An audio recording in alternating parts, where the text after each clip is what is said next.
everybody who's watching tonight. And for those of you who are going to be watching our replay, I just wanted to jump on here tonight and talk about the grief that we may be feeling during this time of unrest.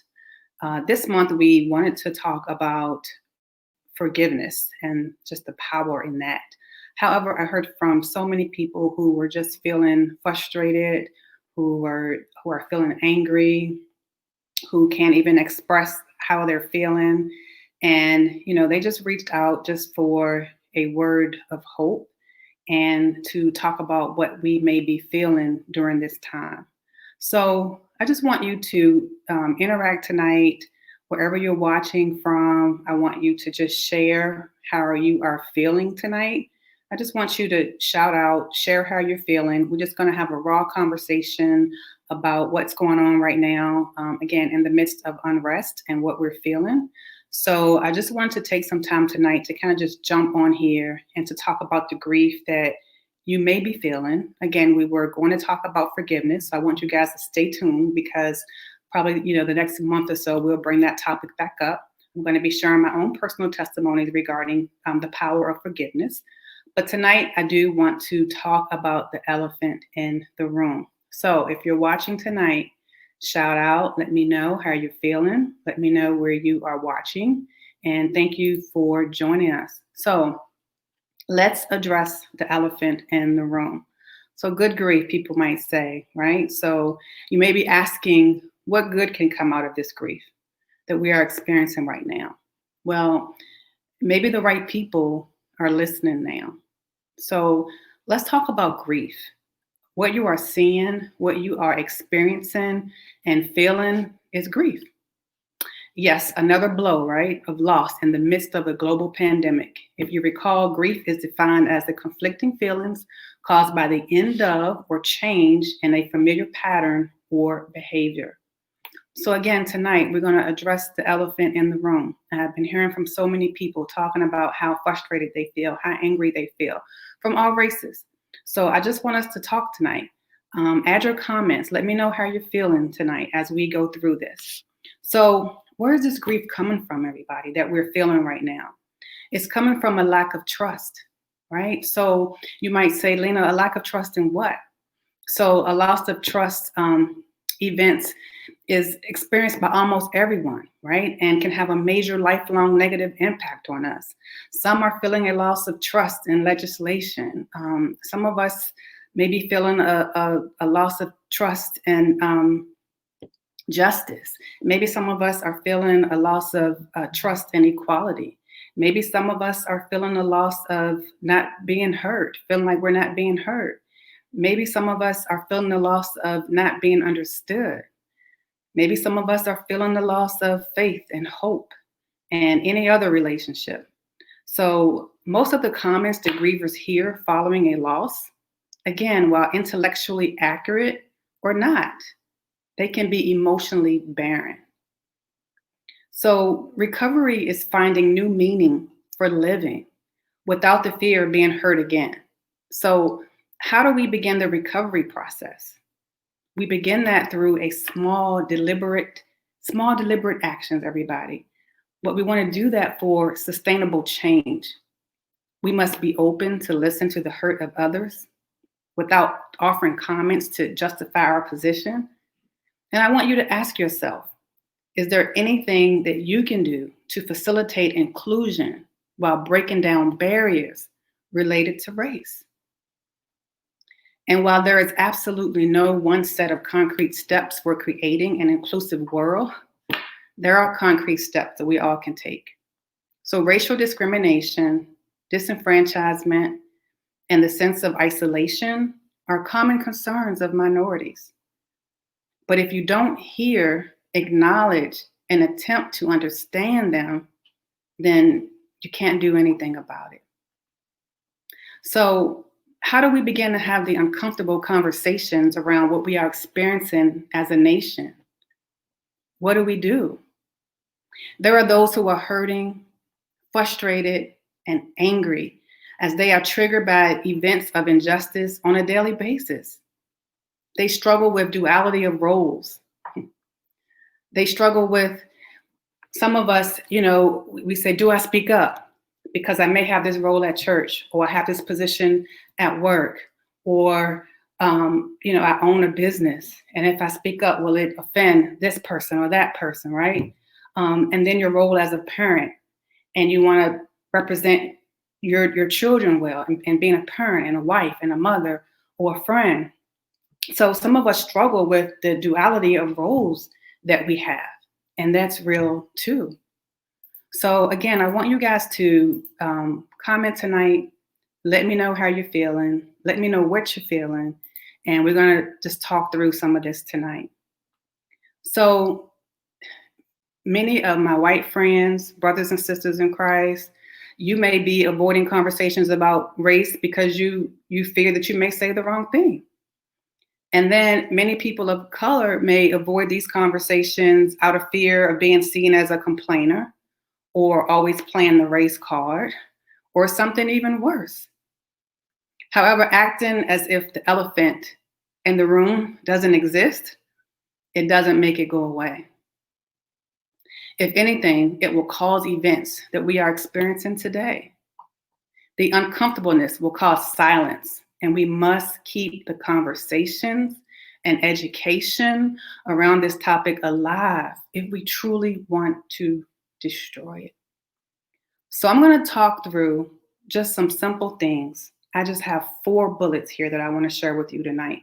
And again, thank you all for joining me tonight.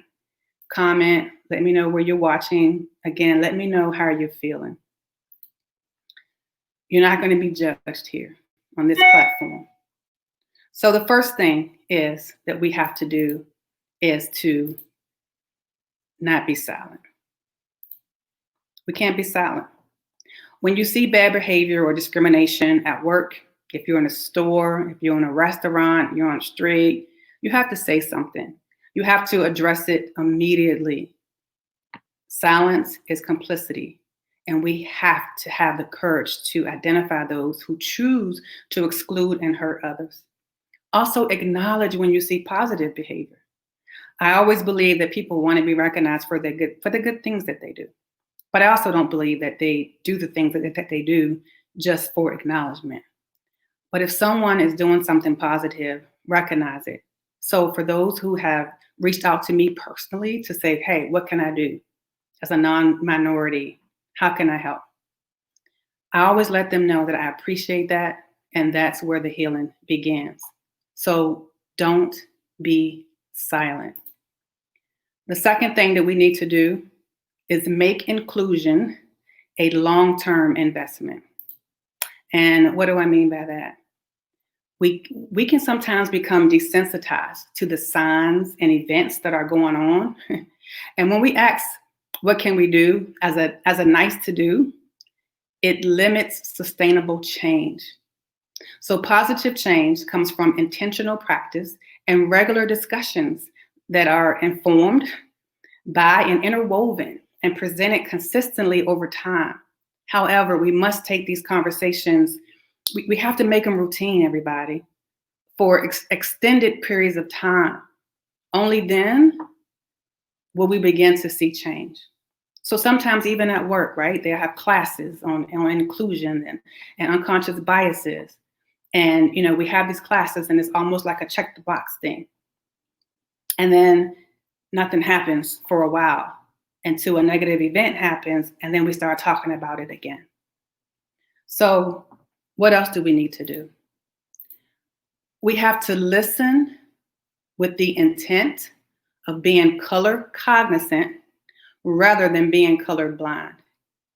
And I want to say that one more time. We have to listen with the intent of being color cognizant rather than being color blind.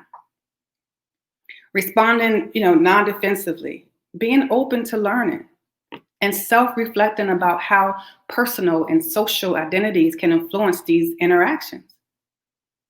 So again, sometimes we're just so set on what we believe and how we feel that we don't listen with the intent of being color cognizant. We want to prove our point, and we want to say things to help prove our point, and yet we're not truly listening with the intent of being color cognizant. We are choosing to be colorblind. And that goes for both sides. So we have to listen to one another. So what can we do? What can you do? What can I do? We have to be willing to be proactive, right? About asking our friends, talk about how they feel race has influenced their experience, rather than wait for a crisis situation to emerge before tackling these issues. We have to have preemptive discussions and allow conversations in a constructive way. See, that can help prevent future conflicts and from spiraling out of control. The bottom line is that people tend to seek tangible things in which to do to gain a feeling of completeness, right? So we always want to check a box to say that we've done certain things. So we tend to want to check boxes on ideas to help us cope. And this approach is likened to placing a Band-Aid on a wound. It's a temporary fix. The change, it happens within our heart. The change begins on the inside of us. The key is we have to be open. So I ask you guys who are watching tonight, are you open? Are you willing to make a change? I know that we are hurting. I know some are angry. I know some are frustrated. I know some are at a loss for words. And what I shared today, sometimes when people go to work, it's a trigger because they're faced with certain discrimination, there. But all of us can make a change. And it starts with our heart. It starts from the inside and from a pure heart. And from truly listening to understand the intent of the words of the other person. Because sometimes we get offended, again, on both sides when someone says something. And we're not truly understanding where that's coming from, what's stemming that. And until we can get to that place, healing won't begin. But I believe we can. And I believe that the change will start on the inside of us.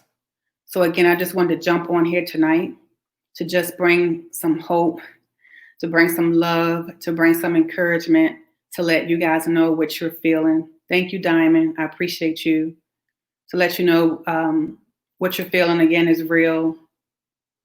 But I also want us to just talk about the elephant in the room. Just talk about it.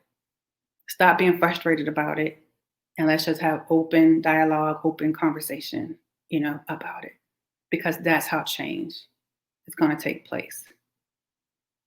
And if you want to do something, again, something tangible to feel like you're making a difference, reach out to your congressman.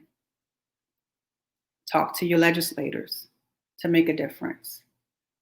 Go to your communities, to these mom and pop stores, and clean up, help them to clean, because they're dealing with grief as well on top of COVID, right? They already lost money and resources, and now some of them have lost their businesses. So you can support them. You can still purchase things from them. You can help them clean. Again, that's just a Band-Aid, but that's something tangible that you can do. Anybody else have any comments? Any suggestions on how we can make a change, how we can address the elephant in the room, how we can start having these uncomfortable conversations? I would love to hear from you. So just to recap quick, we're not going to be silent. Don't be silent. Don't be silent. When you see bad behavior, discrimination, I don't care where it is, you have to speak up. Second thing, again, we're going to make inclusion a long-term investment. We can become desensitized to the signs and events that are going on when we ask what can we do as a nice to do. We're going to listen. We're going to listen with the intent of being color cognizant rather than being colorblind. And then lastly, what can we do? What can we do is that it starts with us. The change begins with us. It begins in our heart. It begins on the inside of us. And are we open to that change?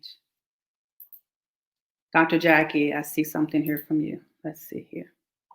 The focus of tonight's discussion is breaking down barriers of address. The healing begins in the same place as the stigma of mental illness. All of these are choices that start with us.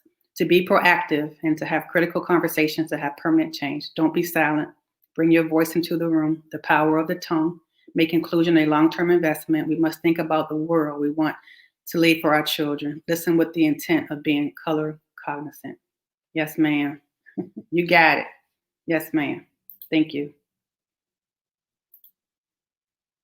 Good evening. Good evening, Patricia. Thanks for joining us tonight. Hi, sis. How are you?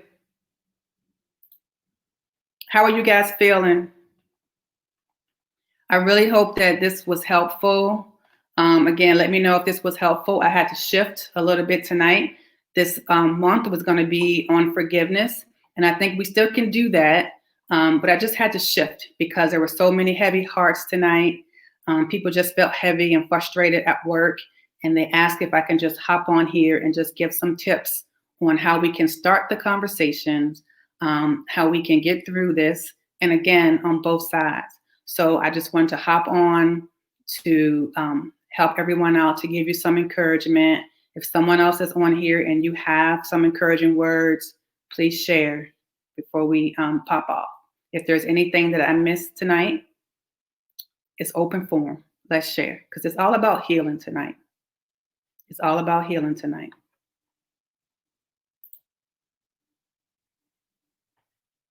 Yeah. I'm okay. Yeah. And yourself, I'm feeling a little overwhelmed, yet I'm still standing. Yeah, I think a lot of people are feeling overwhelmed. And I think that they're feeling overwhelmed, Rochelle, because if you think about it, we're right in the midst of a pandemic. And so some people were still like in the grief process of that, right? So loss of job, and some people lost their jobs, and just again, just their sense of normalcy. And then you add this on top of it. So it's like compounding grief. So I think that's why a lot of people are just feeling overwhelmed and don't even have a word to express, how they feel. And again, I mentioned earlier, I don't know if you were on here, some of us struggle with the duality of our roles, right? So sometimes you feel like, should I say something? Because I may be a minister or a pastor at my church and I don't want to offend, a certain group. Again, there are certain white people who, and they want to say something, they want to do something, but then they're afraid, if I say something, am I going to say the wrong thing? And then African Americans, we want to say something, but then is it going to be viewed as, again, we're being aggressive, or we're being negative, or we're playing the race card. So we don't tend to have the conversation. So I think that's where a lot of frustration, is coming from.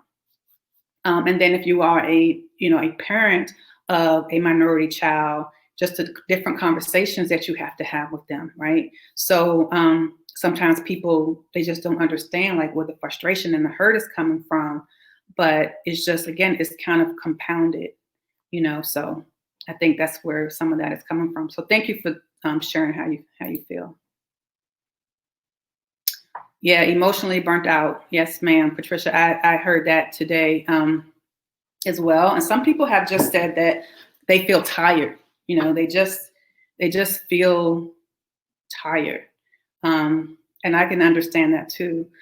So again, right in the midst of a global pandemic, and then we see the the injustice, and then you have to get off social media sometimes and off the news, because you start seeing the comments, and again, sometimes people mean well with the things that they say, and they don't realize how hurtful it is. And one thing I had to start doing, y'all, is to try to understand, again, like where that's coming from, right? And it's almost like people start to combine different topics, So I don't know about you guys, but I have heard things like, why does the African American community get upset over this when, the majority of, Blacks kill Blacks? And well, that's a different topic. And in reality, crime occurs where you reside. So yeah, more blacks kill blacks, and but guess what? More whites kill whites as well, right? Because most crime happen in the communities in which you live. And then if we really want to go into that detail, you have to think about also that most people are murdered by family members or someone that they know. So those things can kind of get us upset too, and you start feeling angry, you start feeling tired, like people don't understand, how I feel. But again, those are those comments, those intellectual comments that people would say, that it doesn't make you feel better. Yeah. Thank you, Ms. Doris. Thank you for joining in tonight. Taking care of ourselves and each other is critical. Yep. Fear about how what I say will be received as a barrier. Yes, ma'am. That we have control over. I agree. And that's why I wanted to hop on here tonight and say, hey, let's address the elephant in the room. We're going to talk about this. Yeah. What has been helping me is going to my Bible. Yeah. Finding peace and comfort, in the word of God, for strength. Yeah. Yes, combining, hi Mary. Yes, combining topics. It has been tiring to watch and read it all. We definitely have to take breaks. Yes, for the sake of our mental and emotional health. Mary, I couldn't agree with you more, because you just can be overwhelmed, um, just with all of the noise. Is it real? Yeah, it's real noise, but it can definitely mess with our mental and emotional health.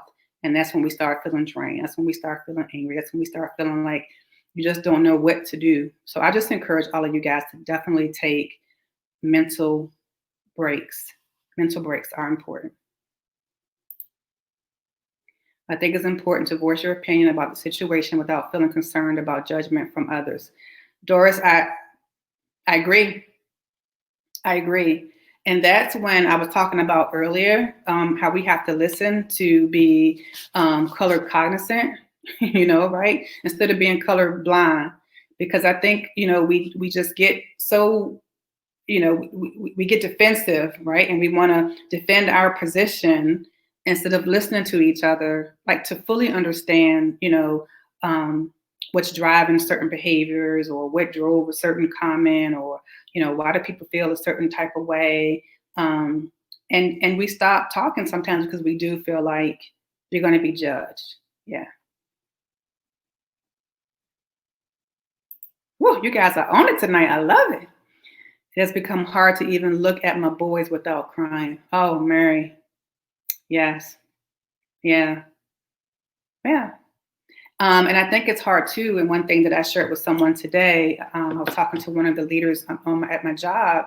And again, that duality of roles, right, Mary? So being a mother, being a leader, being, active at church. So sometimes we're torn with what to say, right? And even speaking up. But we do have to have different conversations with our children.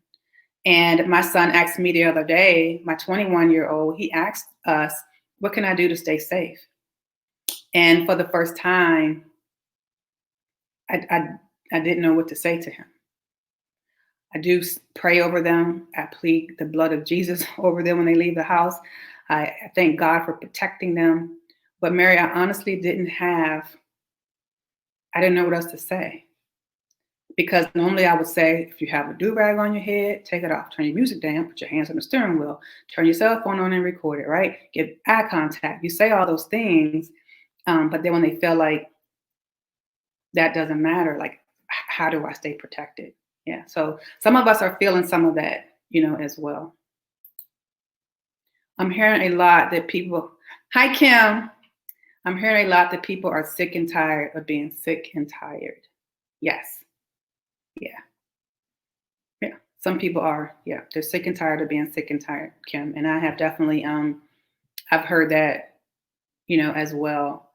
I don't know about you guys, but I asked God, I was like, why is this incident making people so mad, right? Because this has been happening for so long. Like, why did it take this, to make people so angry? And I'm not trying to say that we shouldn't be upset, right, about watching somebody get the life sucked out of them for 8 minutes. But then I said, gosh, maybe the right people are watching now. Maybe the right people are listening now. And maybe this is the one sacrificial lamb, and I mean that most respectfully, that we needed to bring about some sense of change, Kim. Yeah, because we have been sick and tired for a long time. Yeah, yeah.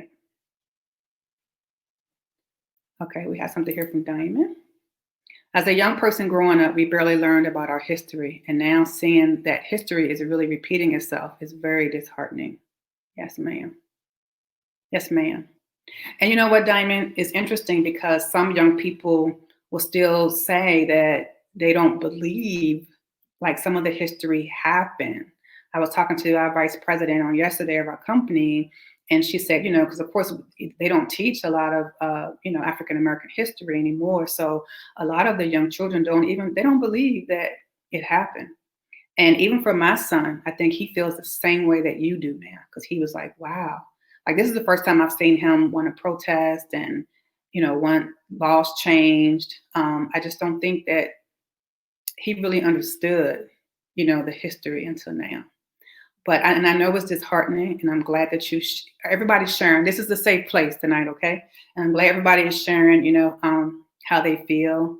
But again, for change to happen, guys, it's going to have to start within us. And I know you said, okay, I'm tired, Lena, right? But we have to keep having these conversations.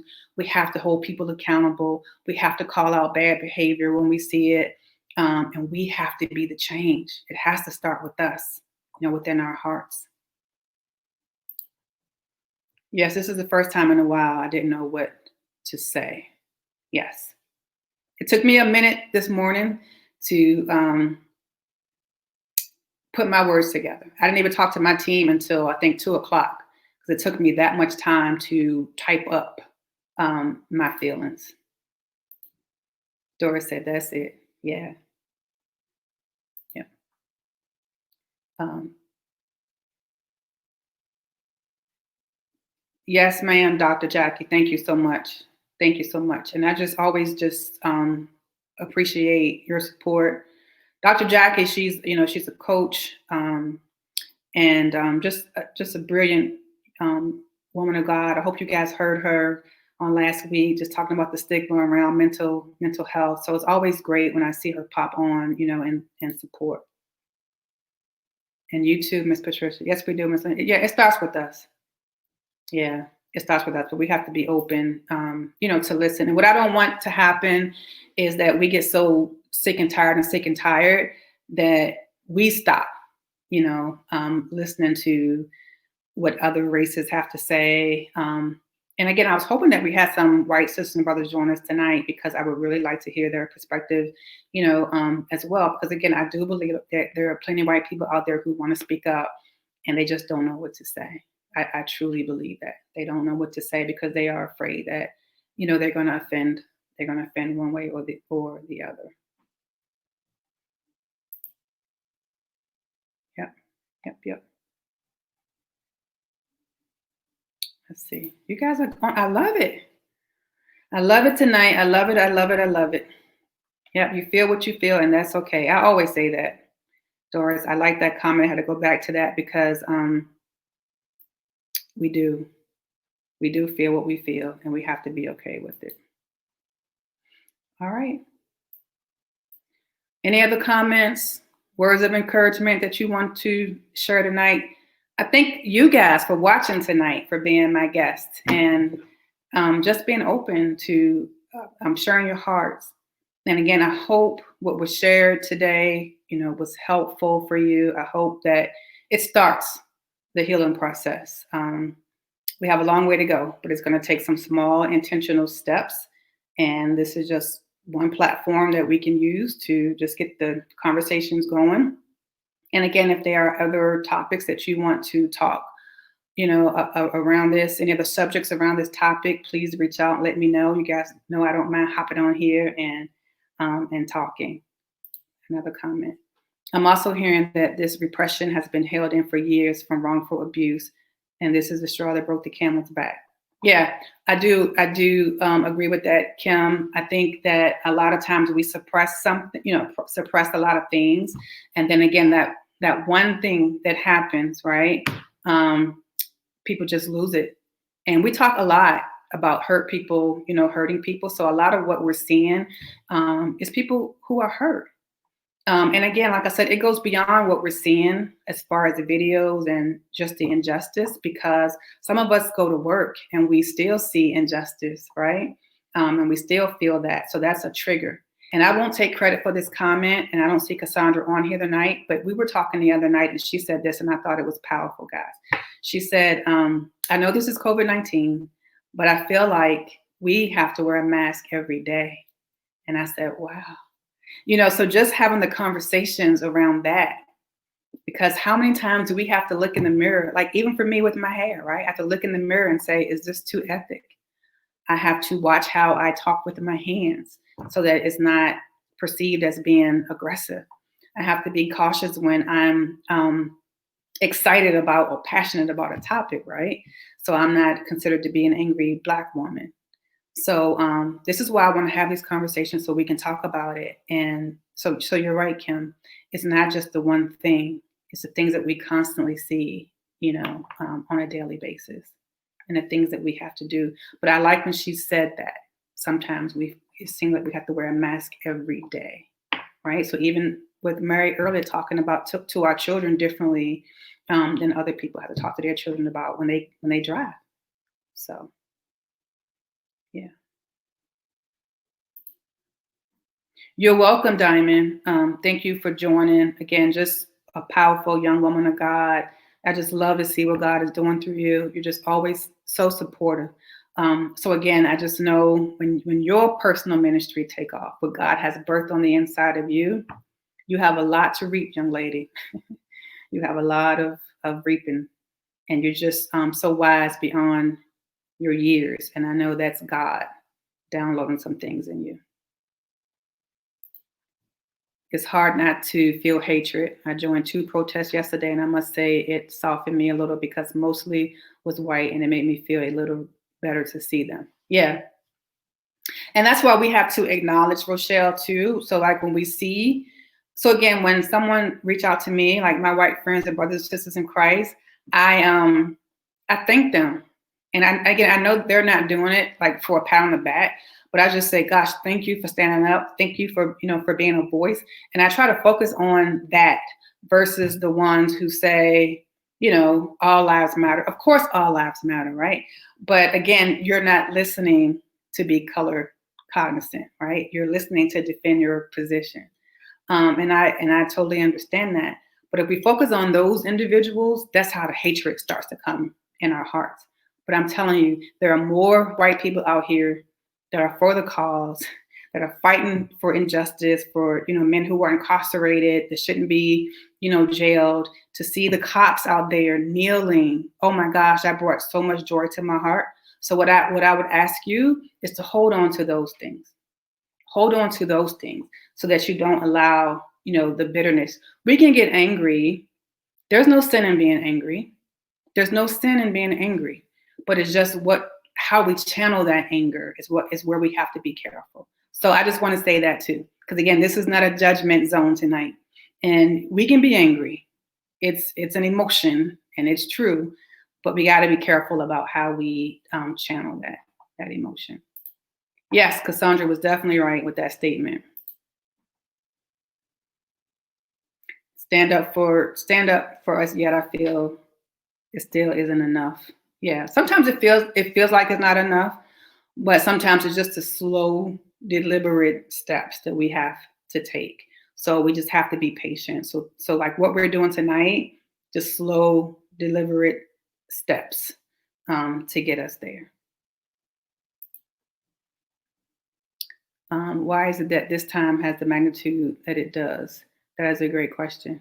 Yes, as Ms. Kim stated, years of suppression, pain, hurt, injustice, in addition to the uncertainties of COVID-19. Yep, God had us in the house. Yep, Pentecost, come together, come home. So now is the time to get distracted. Yep, by the enemy to stay focused.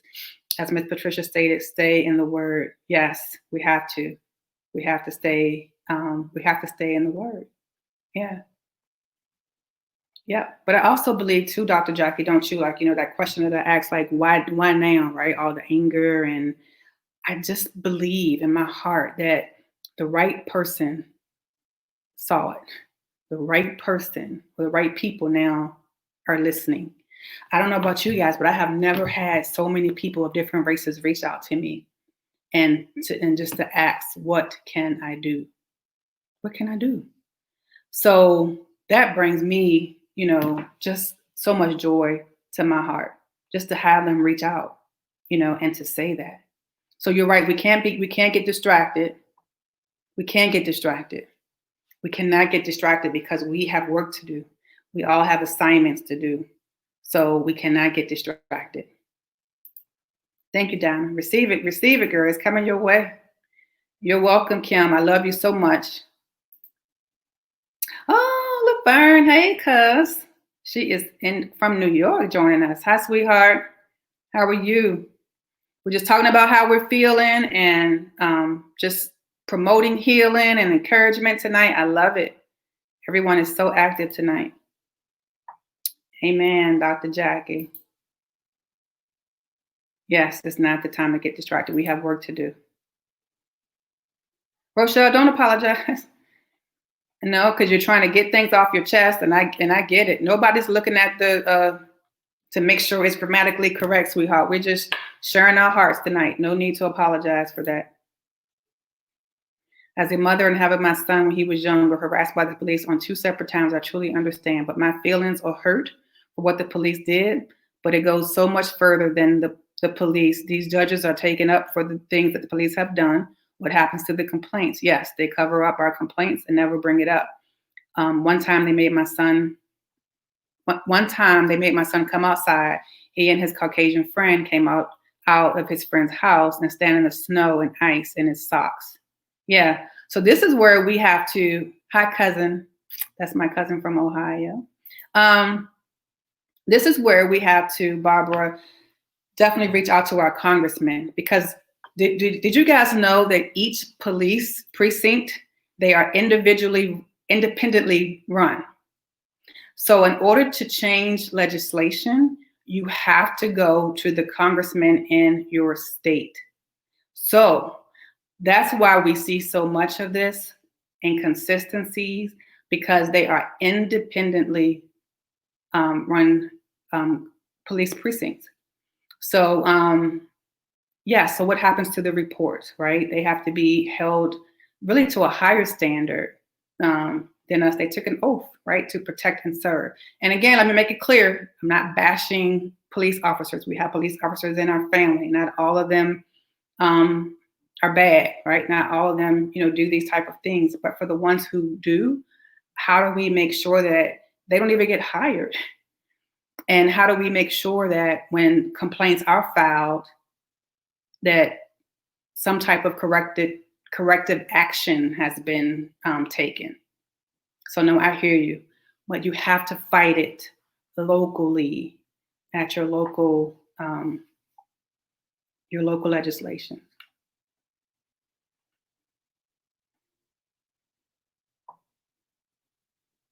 Okay.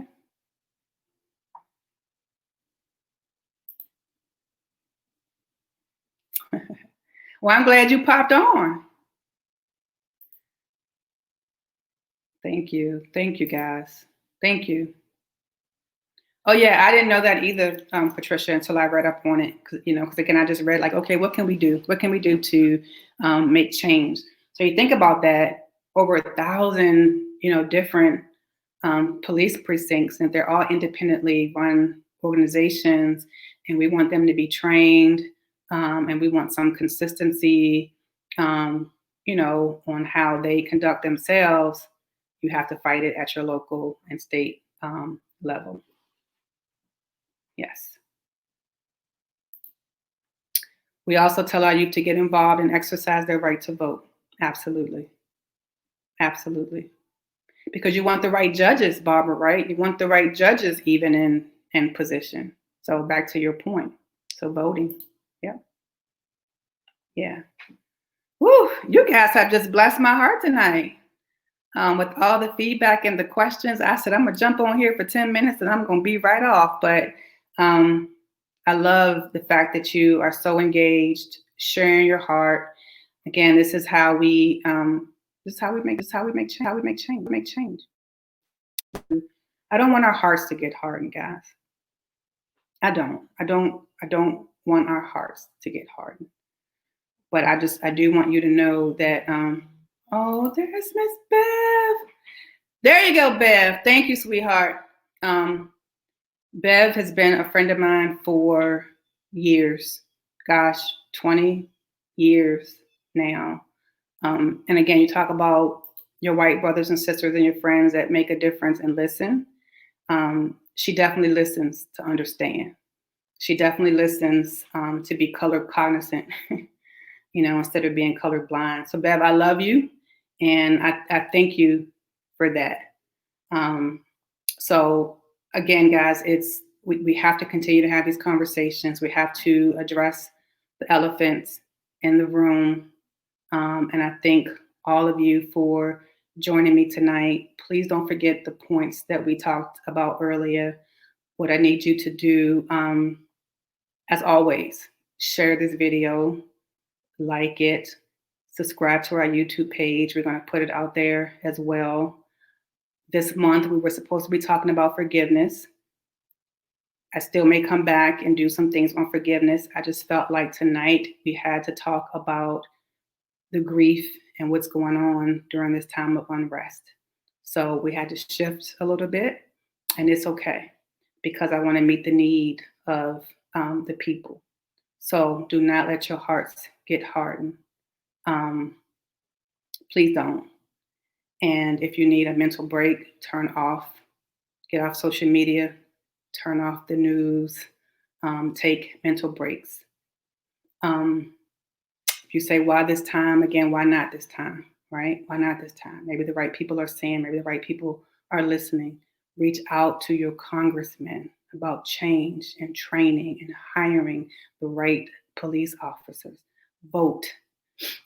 Keep these conversations going.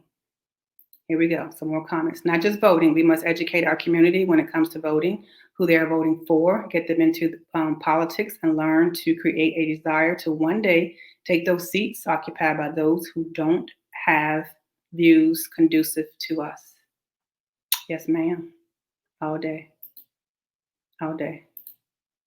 We have to peaceful protests, and we had two peaceful protests in Riverhead on yesterday. My granddaughter is a sophomore in college, and she expressed how concerned she is for her 13-year-old brother. She insists that now people are going to listen to the young people. Woo! Diamond, did you hear that? Yes.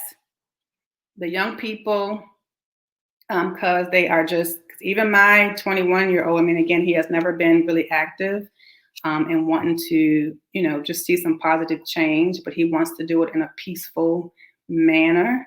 And to just hear him say that yesterday, it just blessed my heart, and talking about voting and what they need to do to change some laws, right? So these young people are having a voice. So I firmly believe that the right people are seeing, the right people are hearing. I believe that. I believe that. You got some love there, cuz. All right, so I want all of us to just breathe. And I wanted everyone who wanted to share tonight to have this platform, to have this outlet again in a safe place to just get the dialogue, conversations going on both sides of the fence so we can start to understand each other, so we can start healing, so we can start listening to one another. And again, it starts with us, one heart at a time. So don't allow your heart to get hardened. We must mentor our young people, teach them how to use their voice to make a difference. Yeah, to shift the culture. Absolutely. Absolutely. Absolutely. So we have to think on these things, right? The Bible tells us to think on whatsoever is lovely, whatsoever is pure, whatsoever is a good report, to think on these things. And when we say that, are we saying to ignore what's going on in the world? No, I'm not saying that. but I don't want you to forget about the good report, the things that the media is not showing, right? Again, to see those police officers kneeling, that just blessed my heart. To see the protesters protecting that police officer who had gotten separated from his squad or whatever they call it, that blessed my heart. To see peaceful protesting, different colored people out there, that was beautiful. To have, again, my white friends, the CEO of the company reached out to me today to ask me what they can do. That blessed my soul. I'm telling you, that never happened before. So we have to keep these conversations going. I want you all to have a peaceful night. I appreciate all the different perspectives. Thank you all for watching and helping me host this one, because all of you were my guests tonight. I love you all. I want you to have peaceful rest, and I want you to have peace in your heart and peace in your mind. And again, it starts with us. So let's soften our hearts. Let's continue to address the elephants in the room, and we will continue having these conversations. I love y'all.